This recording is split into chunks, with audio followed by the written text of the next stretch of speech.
सबसे पहले हमारे चैनल्स आपकी प्लेटफॉर्म मैथ्स विद पंकज में आप सभी लोगों का स्वागत है।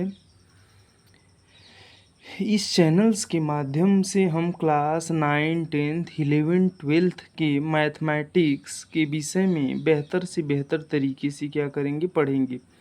अब पढ़ने का मतलब ये है कि उसके सिलेबस को जानेंगे, उसके साथ साथ क्वेश्चन का प्रैक्टिस भी करेंगे। यूट्यूब पर सबसे पहली बार हमने ये प्रयास किया कि स्टूडेंट्स को बहुत प्रॉब्लम्स होता है कि एनसीईआरटी अलग प्लेटफॉर्म से और आर डी शर्मा अलग प्लेटफॉर्म से पढ़ना पड़ता है। इसलिए हमने सोचा क्यों न एनसीईआरटी और आर डी शर्मा दोनों को एक साथ कंबाइंड करके पढ़ाया जाए।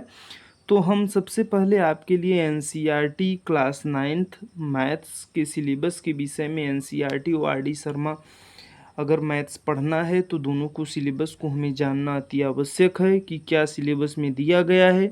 तो सिलेबस में पहला चैप्टर है नंबर सिस्टम संख्या पद्धति, दूसरा चैप्टर है पॉलिनोमियल बहुपद, थर्ड चैप्टर है आपका कोऑर्डिनेट ज्योमेट्री निर्देशांक ज्यामिति, और आपका फोर्थ चैप्टर है linear equation in two variables दो चरों का रैखिक समीकरण, introduction of Euclid geometry Euclid ज्यामिति का परिचय, रेखाएं और कोण लाइन एंड एंगल्स, ट्रायंगल्स त्रिभुज, क्वाड्रिलेटरल्स चतुर्भुज, सर्कल्स वृत्त के विषय में पढ़ेंगे। 10th चैप्टर हमारा हीरोज फार्मूला, हीरो ने जो फार्मूला दिया उसके विषय में पढ़ेंगे। 11th चैप्टर है surface area and volume.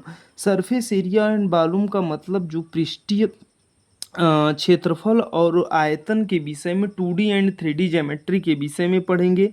Statics का इसमें हम लोग क्या करेंगे, अध्ययन करेंगे। तो ये हमारा एनसीईआरटी और आर डी शर्मा लाने का मेन उद्देश्य ये है। एनसीईआरटी से तो हम अपना बेसिक लेवल कवर करेंगे और आर डी शर्मा से एडवांस लेवल के क्वेश्चंस को करेंगे। अब बात मन में आता है, सर इन दोनों को लेकर के कैसे आप चलेंगे। दोनों को लेकर के चलने का मतलब जैसे कुछ सिलेबस ये आपके एनसीईआरटी और आर डी शर्मा के सिलेबस लगभग सिमिलर मैच हैं, बट आर डी शर्मा में जैसे उसी चैप्टर्स के अंतर्गत कई ऐसे पार्ट्स हैं उसको फैक्टर अलग अलग पार्ट्स में कर दिया गया है। तो उसको हम पहले आपका एनसीईआरटी का थ्योरी क्वेश्चन कर लेंगे और उसी थ्योरी में जो हमारा अगर उस चैप्टर से रिलेटेड आपके आर डी शर्मा का है कुछ एडवांस थ्योरी उसमें ऐड करा देंगे। उसके साथ साथ एनसीईआरटी का क्वेश्चन, उसके साथ आर डी शर्मा के सारे डाउट्स क्वेश्चन जो आपके बुक में अवेलेबल हैं उसको कराया जाएगा और कोई भी डाउट्स होगा। और उसके साथ साथ जो एनसीईआरटी की सिलेबस के विषय में तो हम समझ गए। अब बात करेंगे हम लोग आर डी शर्मा के सिलेबस के विषय में कि हमारा आर डी शर्मा का सिलेबस क्या है। तो आर डी शर्मा के सिलेबस को जानने के लिए थोड़ा सा हमने मेंशन पहले से ही लिख कर लिया है। तो पहले नंबर सिस्टम जैसे आपकी संख्या पद्धति आपके उसमें था, इसमें भी है।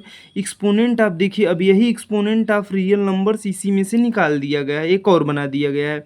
फिर रेशनलाइजेशन ऑफ अलजेब्रिक आइडेंटिटी, जो आपके बीजगणितीय आइडेंटिटीज़ हैं उनका हम रेशनलाइजेशन कैसे करेंगे। फैक्टर जो एनसीईआरटी में आप पॉलिनोमियल्स पढ़ेंगे और इसमें है फैक्टराइजेशन ऑफ पॉलिनोमियल्स, मतलब उसी के अंतर्गत मैं उसको बहुपद का फैक्टराइजेशन कैसे करेंगे। एनसीईआरटी में भी कोऑर्डिनेट ज्योमेट्री है, इसमें भी निर्देशांक ज्यामिति है।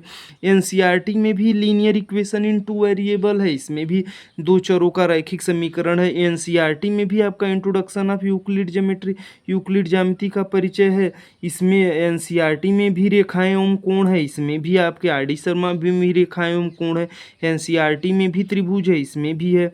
एनसीईआरटी में भी क्वाड्रिलेटरल चतुर्भुज है, इसमें भी है। एनसीईआरटी में सर्कल्स है, इसमें भी है। एनसीईआरटी में हीरोज फार्मूला है, इसमें भी है।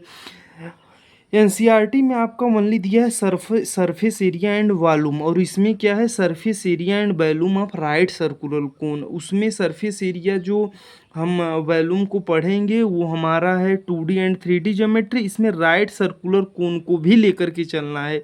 जो समकोणीय वृत्तीय आपके शंकु होते हैं उनको भी हमें लेकर के चलना है। Surface area and volume of sphere, देखिए ये दोनों लगभग सेम मिलते हुए हैं।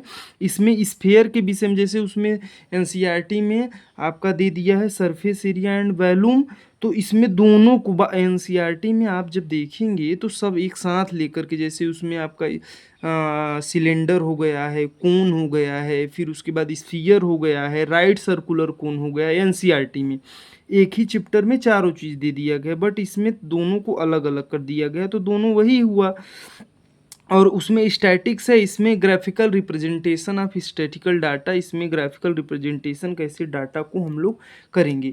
तो हम लोग तो सिलेबस के विषय में लगभग दोनों में सिमिलरिटीज़ हैं। सबसे पहले हमारे मन में ये भी क्वेश्चंस आते हैं, सर कैसे इसको कवर अप कराएंगे। इसको कवर अप ईजिली हम करा देंगे, एक एक क्वेश्चंस आपको बताया जाएगा प्लेटफॉर्म के माध्यम से, जो भी मैथ्स विद पंकज के माध्यम से आपको एक एक क्वेश्चंस कराया जाएगा। जो भी डाउट होगा आपका डाउट लिया जाएगा, कोई दिक्कत नहीं है।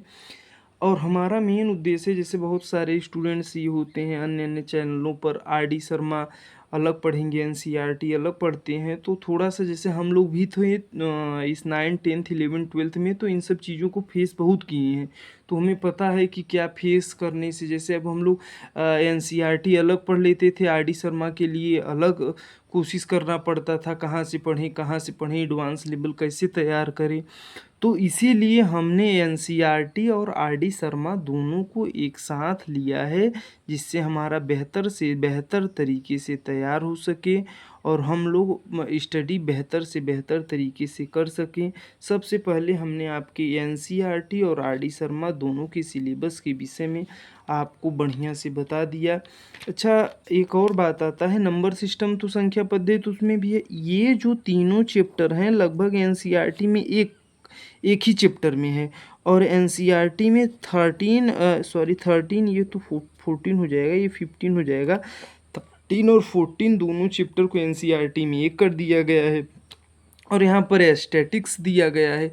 तो सिलेबस को सबसे पहले आप बारीकी से जान लीजिए, और हमने इसको इंग्लिश में मेंशन किया है। जिन स्टूडेंट्स को कोई दिक्कत हो उसको आप समझ सकते हैं। जैसे इसका नाम संख्या पद्धति है, एक्सपोनेंट्स ऑफ रियल नंबर, वास्तविक संख्या का exponent, rationalisation of algebraic identities, जो बीजीय आइडेंटिटीज़ हैं उसका रेशनलाइजेशन, फैक्टराइजेशन, बहुपद का फैक्टर, गुणनखंड कैसे करेंगे, कोऑर्डिनेट ज्योमेट्री, निर्देशांक ज्यामिति, linear equation in two variable,